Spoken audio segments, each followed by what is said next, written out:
Alright, so 3.5 was shown at a bunch of festivals last year, and I was curious about it since the premise kind of reminds me of this movie. If you've seen A Ghost Story, you probably know that audiences were pretty divided on it, in that they either loved it or they hated it. A lot of people didn't like how indie it was, meaning they didn't appreciate sitting through those long shots where the frame doesn't move for several minutes. Although, I don't know how people didn't enjoy this scene, which was basically a sad and depressed mukbang. I mean, I thought this was fucking mesmerizing. Anyway, 3.5 is out on Netflix, and after watching it, I have to say this movie surprised me. Now, A Ghost Story and 3.5 are by no means the same, but they both contain a similar theme of a large amount of time passing over the same area of space. So if you want something similar to A Ghost Story but moves faster and isn't as artsy-fartsy, then I highly recommend watching 3.5 and then coming back to this video. By the way, I'm GIANNI, and here's your spoiler warning. So 3.5 is a movie that is basically 3.5 stories, and all of it takes place in the same building. Also, each story is shot in a single take, which makes this story very rewatchable, because you get a clear sense that the entire crew is executing a performance, you know? It's like they're doing a Cirque du Soleil act. Okay, the first story is called Yamraj, or God of Death, where we follow a young boy named Raj who gets sent back home by his teacher for not wearing his uniform. While he's changing, his grandpa, who's bedridden because he's paralyzed from the waist down, plays a little prank on Raj by dropping a glass of oil onto the ground. The glass shatters, which of course scares Raj, and the two proceed to have this very organic conversation that jumps from topic to topic. My favorite part of this exchange though is when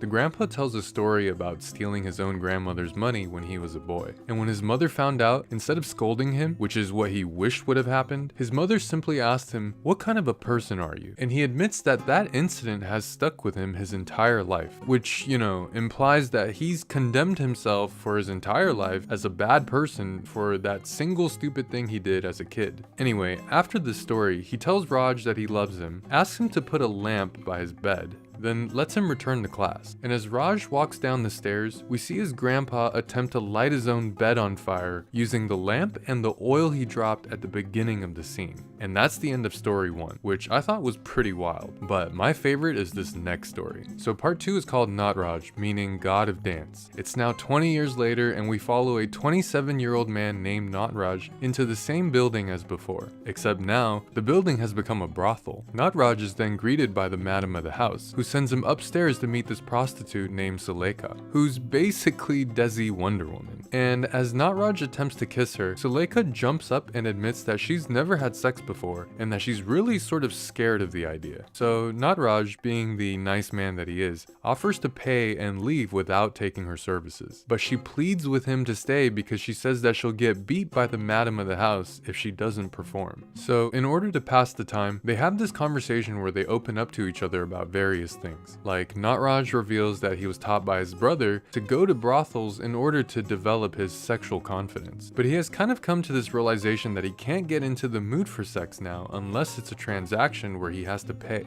On the other hand, Suleika admits that she grew up as a dancer, but since her family is extremely poor, she has had no choice but to go into prostitution. Much of this conversation also occurs non-verbally and through lots of silences because this is a kind of awkward situation for the both of them, which made it very endearing to watch because you see how both characters slowly bring each other out of their shells. Eventually, Suleika asks Natraj to show her how to have sex because she figures she might as well learn from someone that she now has a connection with, resulting in a pretty real and intimate scene. I was definitely convinced. After they sleep together though, comes a pretty sad moment when you realize that they can't be together due to their respective life circumstances. Knowing this, Natraj secretly leaves more money under the pillow before he makes his tear-jerking exit. Now here's the twist. As Natraj leaves, a new customer enters, and we see Suleika give not only a different name to the new customer, but she gives the same excuse of being reluctant to have sex because she's never done it before.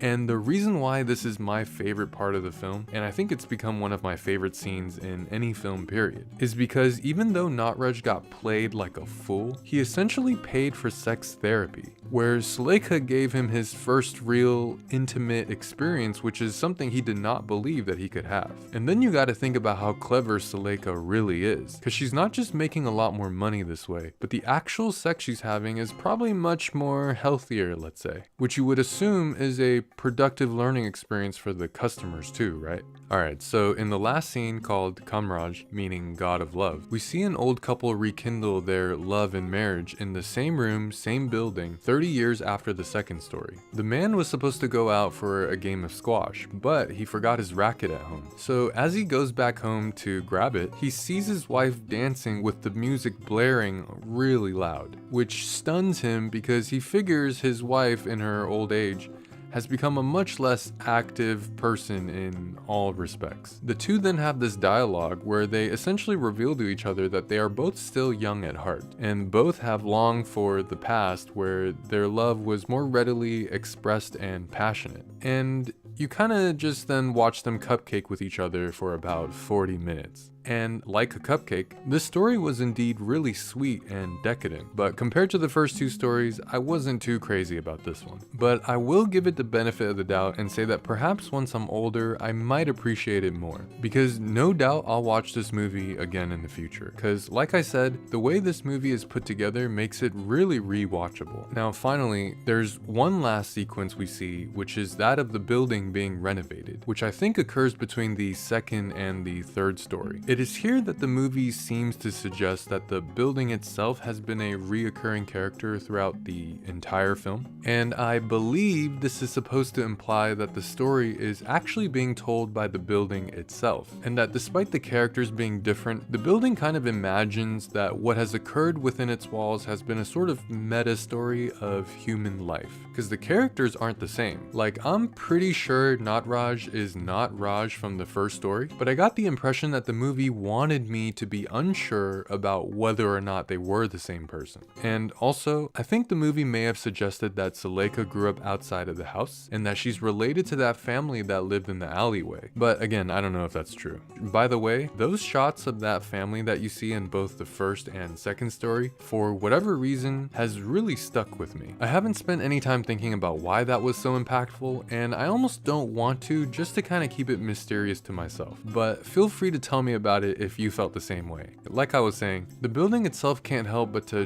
draw a narrative line through these different characters to tell what it looks to be a single story about the cycle of life and death and the love that perpetuates it. I don't know, that's just my take. Overall, this was a really cute movie, if you know what I mean. I also got a small crush on Zoya Hussein now, because I definitely fell face first for that gimmick that she pulls on Jim Sarp's character. And you know, it's the ones that burn you that you get fixated on, right? Even if it was a vicarious burning, and especially if that burning was actually a good experience. But alright, anyway, if you saw the movie, let me know what you think. Don't forget to like and subscribe, and I'll be seeing you again real soon.